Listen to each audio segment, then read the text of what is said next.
오늘은 하나님이 중요하게 여기시는 기준, 하나님이 중요하게 여기시는 기준이란 제목으로 말씀을 상고합니다. 이제 앞에서 12정탐꾼의 보고를 듣고 그 10명의 그 부정적인 불신의 보고를 백성들이 받아들이고 반란을 일으켰어요. 그래서 새로운 지도자 뽑고 우리 애굽으로 돌아가자. 아주 너무나 엄청난 이런 반란 사건이 일어났습니다. 그래서 하나님이 진노를 하셨어요. 그런데 모세가 중보기도를 합니다. 그 중보기도가 주요해서 이제 하나님의 마음을 돌이키셨는데 이스라엘 백성을 전멸시키려다가 모세의 중보기도를 들으시고 이제 이스라엘 공동체는 용서하되 개인의 죄는 물으시겠다 그러셨어요. 그래서 선별해서 가나안 땅에 들여보낼 자는 들여보내고 벌받을 자는 이 광야에서 벌을 내리겠다 이렇게 말씀했어요. 그렇기 때문에 오늘 하나님이 이렇게 기준을 가지고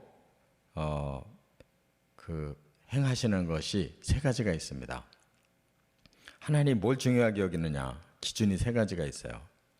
그래서 우리도 이 땅에 살면서 이 기준에 의해서 우리 인생이 생사화복이 임하는 겁니다. 그리고 천국까지 들어가고 아니면 지옥 가고, 이 모든 이생과 내생의 모든 문제가 이 하나님의 이 세 가지 기준에 달려 있어요. 그걸 잘 깨달아야 돼요. 첫째, 10절 하반절부터 12절까지는 믿음이 이제 기준이라는 걸 알 수가 있어요. 하나님이 여기서 진노를 하시게 되는데 내가 많은 이적을 너희들에게 주었지 않느냐. 그런데 너희들이 안 믿었다는 거예요. 안 믿었다. 그리고 오히려 여호와를 오히려 멸시했다는 거예요. 그렇기 때문에 너희들은 이제 내가 버린다. 말하자면 하나님의 심판이 임한다 하는 것을 지금 말씀했는데, 뭘로 심판할 거냐? 전염병을 줘서 싹 전멸시키겠다. 그리고 나는 모세 너의 씨로 다시 새 나라를 만들겠다 이렇게 말씀했어요. 자, 그러면 여기서 그 이스라엘 공동체를 싹 멸해버리고 하나님은 모세 한 사람을 통해 새로 시작하겠다는 거예요. 마치 이 노아 시대에 인류가 워낙 타락하니까 다 죽여버리고 노아 한 사람으로 다시 시작했죠. 그와 같이 그 공동체를 다 멸해버리겠다. 그리고 새로 시작하겠다 그랬어요. 그 기준이 뭡니까? 지금 모세는 여전히 하나님 중심으로 신실한 믿음으로 살려고 하는 자고, 그 나머지 백성들 전부 다 하나님 앞에 반란을 일으킨 자들, 모세를 죽이려고 한 자들 심판하겠다는 거예요. 그러니까 믿음이 있느냐 없느냐, 우리가 천국으로 가느냐 지옥으로 가느냐는 이 한 가지에 달려 있어요. 하나님을 믿고 경외하고 따르느냐, 아니면 하나님 거부하고 반대로 나가느냐. 이 세상이 왜 멸망하느냐 하면 결국 하나님을 거부하는 세상이 되기 때문에 이 세상은 심판을 당하는 겁니다. 불신 때문에 심판을 당하는, 하나님 안 믿고 거부하기 때문에. 그런데 만약에 그대로만 됐으면 이제 이 세상은 더 이상 존재하지 않고 이제 모세를 통해 새로운 세상을 만들 거예요. 그런데 두 번째 새로운 기준 때문에 이제 하나님이 돌이키셨어요. 두 번째 기준이 뭐냐? 13절부터 19절까지가 긍휼이라는 거예요. 긍휼. 하나님이 이 세상을 불쌍히 여기셔서 사랑을 베푸신다는 거. 그래서 이 심판이 이제 철회된 겁니다. 그 역할을 누가 했느냐? 모세가 했어요. 모세가 바로 하나님 앞에 이제 목숨 걸고 기도합니다. 가로막아요. 하나님 안 됩니다. 용서해 주셔야 됩니다. 하면서 이유를 세 가지를 밝혀요. 하나님이 그동안에 얼마나 많은 기적을 통해서 이스라엘을 여기까지 인도했습니까? 그래서 주변의 많은 나라들이 하나님의 명성을 이미 알고 있는데, 노예 생활하던 이스라엘을 애굽에서 끌어내서 그 강대한 나라에서 그들에게 10번이나 재앙을 내리고 이스라엘 백성을 기적으로 끌어내서 광야에서 지금까지 이렇게 기적 가운데 살게 하신 하나님의 명성이 지금 자자한데, 만약 여기서 당신의 백성을 심판한다면 하나님 명성이 뭐가 됩니까?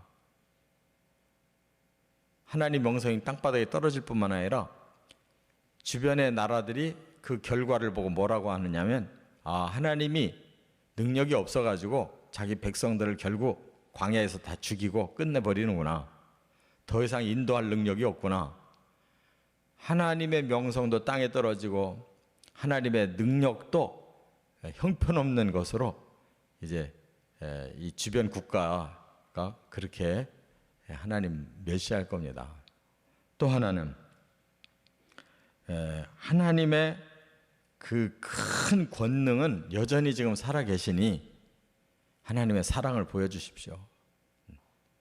하나님의 큰 사랑의 권능이 아직 있지 않습니까? 하나님 얼마든지 당신의 백성을 품을 수 있지 않습니까? 이렇게 모세가 기도했어요. 그러니까 하나님 자신의 명예를 위해서라도, 하나님 자신의 능력을 위해서라도 용서하고 보여주십시오. 그 말이죠. 거기에 하나님이 돌이키셨어요. 그러니까 우리가 기도할 때 하나님 용서해 주십시오. 하나님의 영광을 위해서라도 우리를 용서하고 다시 사용해 주십시오 하고 기도해야 돼요. 우리가 잘나서 뭐 용서받을 만해서가 아니고 하나님 당신의 그 영광과 능력을 위해서라도 우리를 용서하시고 다시 사용해 주십시오. 이 기도가 오히려 하나님 앞에 응답을 받을 수 있다는 걸 깨달아요. 그래서 우리는 하나님의 그 사랑에다가 매달려야 됩니다. 하나님 긍휼의 사랑을 좀 베풀어 주십시오. 그러면 하나님이 그 사랑으로 바꿔 주신다는 거예요. 심판을 사랑으로 바꿔주시. 끝으로 세 번째가 뭐냐? 또 하나 기준이 분명히 있어요. 20절부터 25절에 보면 공의에 공의. 모두에게 공평한 의를 하나님 행해야 된다는 거예요. 그래서 그 이스라엘 공동체는 용서하지만 개개인은 그들이 행위에 따라서 심판할 자는 심판하고 또 구원할 자를 구원하겠다. 그래가지고 여기 20절부터 25절에 그렇게 말씀하셔요. 내가 갈렙은 반드시 가나안 땅에 들어보내주겠다. 그 자손이 거기서 번성하게 하겠다. 그랬어요. 왜냐하면 이 12명의 정탐꾼 중에 갈렙이 제일 먼저 하나님 우리에게 주신 땅 우리가 들어가면 취할 수 있다. 또 여호수아와 함께 우리가 들어가면 그들은 우리 밥이다. 반드시 이긴다. 이렇게 했던 이 갈렙과 이제 여호수아 이들은 들어간다는 거예요. 가나안 땅에. 그래서 정말로 갈렙과 여호수아는 그 20세 이상의 60만 명 중에 두 사람이 들어간 거예요. 그러나 나머지 개개인들은 너희들이 10번 이상이나 나를 시험했다. 여기서 10번 이상이라는 말은 많이라는 뜻이에요. 많이. 그래서 정말 지금까지 우리가 출애굽기부터 레위기, 민수기까지 올 때 계속 이스라엘 백성들이 불평하고 원망하고 뭐 계속 하나님 앞에 죄를 졌잖아요. 그것을 하나님이 이렇게 10번이나 이 말은 너희들이 얼마나 많이 내게 죄를 졌냐. 그 개개인들은 이제 자기 죄로 벌을 받아야 된다. 이 광야에서 죽는다. 그래서 그 20세 이상의 반란에 참여했던 모든 자가 다 광야에서 38년 더 살면서 다 죽어요. 서서히. 그래서 마지막에 가나안 땅에 들어간 사람들은 이 여호수아와 갈렙 그리고 20세 미만이었던 거기서 38년 동안 크고 또 새로 난 사람들이 그 60만이 다시 채워져 가지고 가나안 땅으로 들어간 겁니다. 그러니까 이 하나님의 심판은 개별적으로 공의에 따라서 그 사람이 하나님 앞에 의롭다 하고 인정을 받으면 천국으로, 불의하다라고 판단을 받으면 지옥으로, 이렇게 하나님의 심판은 공의에 의해서 개별적으로 주어진다는 것. 이 세 가지가 하나님 기준임을 알았어요. 그래서 믿으면 의롭다 인정받기 때문에 천국으로, 또 하나님의 사랑을 통해서 용서받으면 그들이 다 구원받아요. 그러나 끝내 그 믿지 못하고 하나님의 사랑으로 사랑 안에 나오지 않는 자들, 결국 공의에 의해서 개개인이 그 행위에 따라 심판받는다 하는 말씀, 우리가 마음에 꼭 새기고 이것이 성경 전체에 흐르는 하나님의 판단 기준임을 꼭 깨닫고 우리가 하나님을 바르게 경외해 나가시기를 주의 이름으로 축원합니다.